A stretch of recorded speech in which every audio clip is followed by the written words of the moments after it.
Você já dirigiu por uma estrada que parece nunca acabar, daquelas em que o asfalto corta o nada e o nada parece observar de volta? Porque se já dirigiu por uma estrada do interior de Goiás depois que o sol cai, você sabe que existe que o mundo parece acabar antes do horizonte. Foi exatamente ali que tudo começou, naquele trecho em que o celular perde o sinal, o rádio só chiado e a sensação de estar indo longe demais surge tarde demais para voltar. Eu não estava fugindo nem buscando aventura, era só trabalho. Uma viagem simples, interior adentro, dessas que você faz quase no automático, contando os quilômetros pelos postos, pelas placas tortas, pelas árvores retorcidas que parecem sempre as mesmas. O calor do dia ainda grudava na pele, mas o céu já começava a escurecer num tom alaranjado pesado, como se a estrada era reta demais para ser confortável. Nenhuma casa por perto. Nenhuma luz, apenas o farol do carro recortando o asfalto e revelando insetos, poeira e placas antigas que pareciam esquecidas ali desde outra época. Foi quando eu percebi que fazia tempo demais desde o último carro que vi. Não um ultrapassando, não um vindo no sentido contrário, nada, só eu e aquela faixa interminável de asfalto. Você tenta ignorar esse tipo de coisa no começo. Diz para si mesmo que é normal, que interior é assim mesmo. Mas o corpo percebe antes da mente. O estômago aperta, os ombros ficam tensos. E aquela sensação antiga, quase animal, começa a cochichar que talvez você esteja em um lugar onde não deveria estar. Depois de um tempo que não sei medir, porque o relógio do painel tinha parado, eu vi o primeiro sinal estranho. Um poste de luz aceso. Só um.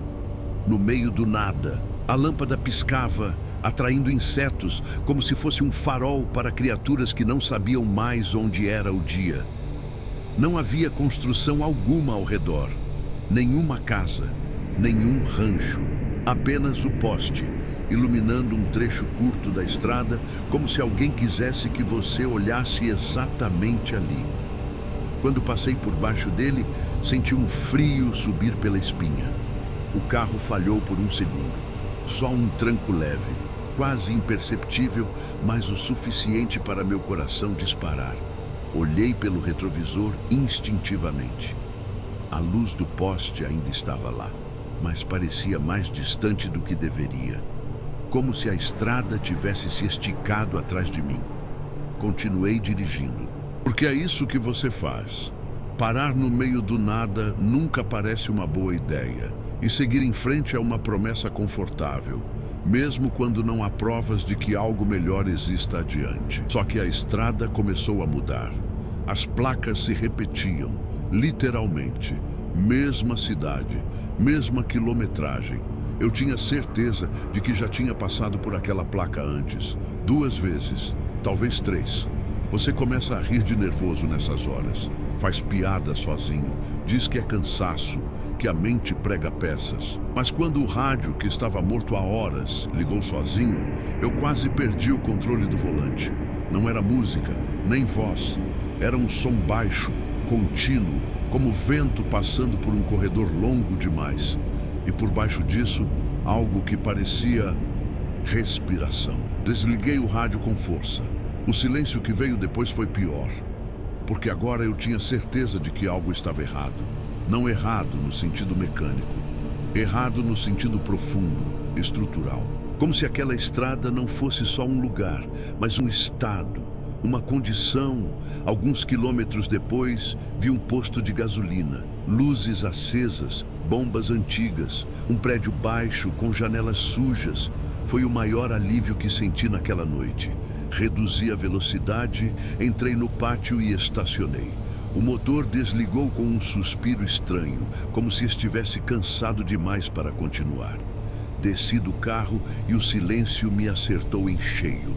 Nenhum grilo, nenhum sapo, nenhum som noturno, nem mesmo o vento. O posto estava iluminado, mas parecia vazio. Entrei chamando por alguém. Minha voz soou errada ali dentro, abafada, como se o ar fosse mais denso. Não havia ninguém, nem atrás do balcão, nem no banheiro, nem lugar nenhum. Foi quando percebi que o relógio da parede marcava o mesmo horário que o meu relógio parado no carro. E ambos estavam errados. Um horário que não fazia sentido. Como se o tempo tivesse escolhido um número aleatório e parado ali. Saí do posto com pressa. A sensação de estar sendo observado voltou com força. Entrei no carro, girei a chave, nada. Tentei de novo, nada. Foi então que ouvi passos, lentamente contornando o prédio. Não corri, não gritei. Fiquei parado, segurando o volante com tanta força que meus dedos doíam.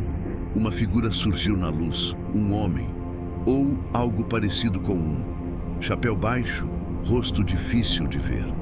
Ele caminhava devagar, como quem não tem pressa nenhuma. Parou a alguns metros do carro e levantou a cabeça. Eu não vi os olhos dele direito, mas senti que ele estava olhando diretamente para mim. Ele sorriu, um sorriso largo demais, antigo demais.